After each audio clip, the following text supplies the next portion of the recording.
Big boss ലൈവിൽ അപ്പൊ Jasmine Abhishek ജയദീപുമായിട്ടാണ് സംസാരിക്കുന്നത്. അപ്പൊ ജാസ്മിൻ പറയുന്നുണ്ട്, ജിൻഡോ ഇത്രയും കാര്യങ്ങൾ കാണിക്കുന്നത് കണ്ടിട്ട് നിങ്ങൾക്കൊന്നും ചോദിക്കണമെന്നൊന്നും തോന്നുന്നില്ലേ? അഭിഷേക്, നീ എങ്കിലും വൈൽഡ് കാർഡായിട്ട് വന്നപ്പോൾ നീ കുറെ കാര്യങ്ങളൊക്കെ ചോദിക്കുമെന്ന് ഞാൻ വിചാരിച്ചിരുന്നു. നീ പോലും എന്താണെങ്കിലും മിണ്ടാതിരിക്കുന്നതെന്നൊക്കെ ചോദിച്ചിട്ടാണ് അഭിഷേകിനോട് ജാസ്മിൻ സംസാരിക്കുന്നത്. അഭിഷേക് പറയുന്നുണ്ട്, ശരിയാണ്, നിന്നെ തന്നെ ടാർഗറ്റ് ചെയ്യുന്നൊക്കെയായിട്ട് എനിക്ക് തോന്നുന്നുണ്ട്, വെറുതെ ഇഷ്യൂ എടുത്തിട്ട്. പക്ഷെ ഞാൻ എല്ലാത്തിലും ഇങ്ങനെ ഇടപെട്ട് കഴിഞ്ഞാൽ അത് പിന്നെ ഇവരിങ്ങനെ നടക്കും, അതുകൊണ്ടൊക്കെയാണെന്ന് അഭിഷേക് പറയുന്നുണ്ട്. അപ്പൊ ജാസ്മിൻ പറയുന്നുണ്ട്, എല്ലാത്തിലും നീ ഇടപെടേണ്ട, എന്നാലും നിനക്ക് തോന്നുന്ന കുറച്ച് കാര്യങ്ങളിലെങ്കിലും ഇവിടെ നീ ഇടപെടണം. എന്നാൽ മാത്രമാണ് ഈ ജിൻഡോ ഇന്നലെ പറഞ്ഞ സ്റ്റേറ്റ്മെന്റ്, നോറോടൊക്കെ കാണിച്ച കാര്യങ്ങൾ അതൊക്കെ എന്താണ്, അതുപോലെ തന്നെ ഇന്ന് കഷത്തിലിരിക്കുന്നത് പോകും എന്നൊക്കെയുള്ള രീതിയിൽ എന്ത് ജാസ്മിൻ എന്നവിടെ പറഞ്ഞപ്പോൾ ജിൻഡോ പറഞ്ഞിട്ടുണ്ടായിരുന്നു, എന്റെ കഷത്തിലിരുന്ന രോമം പോയി വേണ്ടി നോക്കിക്കോ എന്നൊക്കെയുള്ള രീതിയിൽ. അപ്പൊ ആ കാര്യമൊക്കെ പറഞ്ഞപ്പോൾ റിയാക്ട് ചെയ്യേണ്ടായിരുന്നു, അതൊക്കെ എന്തൊരു മോശം സ്റ്റേറ്റ്മെന്റ് ആണെന്നൊക്കെയുള്ള രീതിയിൽ അഭിഷേക് ജയദീപിനോട് ജാസ്മിൻ പറയുന്നുണ്ട്. അപ്പൊ അഭിഷേക് ജയദീപ് സമ്മതിക്കുന്നുണ്ട്, ശരിയാണ്, അയാൾ ഒരുപാട് റോങ് സ്റ്റേറ്റ്മെന്റ് സംസാരിക്കുന്നുണ്ടെന്ന്.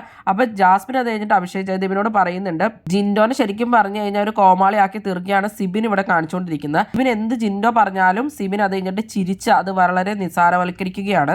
ജിൻഡോ പറയുന്നതിൽ അടിപൊളിയാണെന്നുള്ള രീതിയിൽ ജിൻഡോനെ പൊക്കിക്കൊണ്ട് വരികയും എന്നിട്ട് ഒരു കോമാളിയാക്കുകയും ജിൻഡോനെ ലാസ്റ്റ് താഴെ ഇടുകയും ചെയ്യും. അതാണ് സിബിന്റെ ഉദ്ദേശം. ശരിക്കും പറഞ്ഞാൽ നന്നായി കളിച്ചുകൊണ്ട് ഇന്ന് ജിൻഡോ ഇവിടെ അടി പോവുകയും സിബിൻ കയറി വരികയുമാണ് ചെയ്യുന്നതെന്നൊക്കെ ജാസ്മിൻ പറയുന്നുണ്ട്. സിബിൻ ഗെയിമർ ആണ്, പക്ഷെ നല്ല ഗെയിമർ അല്ലെന്നും ഒരു മാനസിക പരിഗണന ഇല്ലാതെയാണ് സിബിൻ പെരുമാറുന്നതെന്നും പുള്ളിക്കാരിനെ ടാർഗറ്റ് ചെയ്യുകയാണ്, വ്യക്തിഹത്യയാണ് നടത്തിക്കൊണ്ടിരിക്കുന്നതെന്നൊക്കെയാണ് ജാസ്മിൻ പറഞ്ഞത്. ജാസ്മിൻ ചെല്ലുമ്പോൾ തന്നെ വൃത്തിയില്ലാത്തവൾ എന്നൊക്കെ പറഞ്ഞ് ഇവളെയും കൊണ്ടെന്നൊക്കെ പറയുന്ന രീതിയിലുള്ള പറച്ചിലും ആഷൻസും ഒക്കെ കാണുമ്പോൾ പുള്ളിക്കാരിക്ക് ബുദ്ധിമുട്ടുണ്ടെന്നും അതുപോലെ തന്നെ ഇവൾ ഇരിക്കുവാണെങ്കിൽ പോവാം എന്നൊക്കെ ഉള്ള രീതിയിൽ അങ്ങനെ ഒരുപാട് ഇൻസൾട്ട് ചെയ്യുന്നുണ്ടെന്നുള്ള രീതിയിൽ ജാസ്മിൻ ഒരുപാട് വിഷമമുണ്ട്.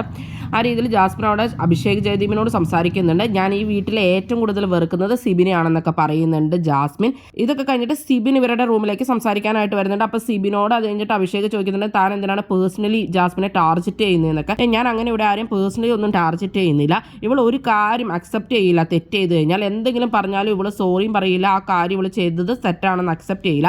അതാണ് എനിക്ക് ഒട്ടും ഇഷ്ടമല്ലാത്തത്. അല്ലാണ്ട് ഞാൻ ഇവിടെ ആരും പേഴ്സണലി ടാർഗറ്റ് ചെയ്യുന്നില്ല. ഞാൻ മാത്രമാണ് ഈ വീട്ടിലെ ബിഗ് ബോസ് ഷോ കാണാതെ വന്നതെന്നും തനിക്ക് ആരോടും പ്രത്യേകിച്ച് ഒരു ഹെയ്റ്റോ ലവോ ഒന്നും ഇല്ല എന്നൊക്കെയാണ് സിബിൻ പറയുന്നത്. അത് കഴിഞ്ഞിട്ട് സിബിൻ അഭിഷേക് ജയദീപിനോട് പറയുന്നുണ്ട്, ഇവൾക്ക് ഇവളുടെ കാര്യങ്ങളെല്ലാം ചെയ്തത് ഇങ്ങനെ പറഞ്ഞൊപ്പിക്കാൻ ഒരാൾ വേണം, അതിനുവേണ്ടിയാണ് നിന്നെ ഇങ്ങനെ പിടിച്ചിരുത്തി ഇവളെല്ലാ കാര്യവും പറയുന്നത്, അങ്ങനെ ഇവളിത് പ്രേക്ഷകരിലേക്ക് എത്തിക്കാനാണ് നോക്കുന്നത് എന്നൊക്കെ സിബിൻ അത് കഴിഞ്ഞിട്ട് അഭിഷേക് ജയദീപിനോട് പറയുകയുണ്ടായി. കൂടുതൽ ബിഗ് ബോസ് വീഡിയോകൾക്കും ബിഗ് ബോസിന്റെ ലേറ്റസ്റ്റ് ലൈവ് അപ്ഡേറ്റ്സിനുമായിട്ട് ഈ ചാനൽ സബ്സ്ക്രൈബ് ചെയ്യണേ, സപ്പോർട്ട് ചെയ്യണേ. അടുത്തൊരു വീഡിയോയുമായി ഉടനെ കാണാം.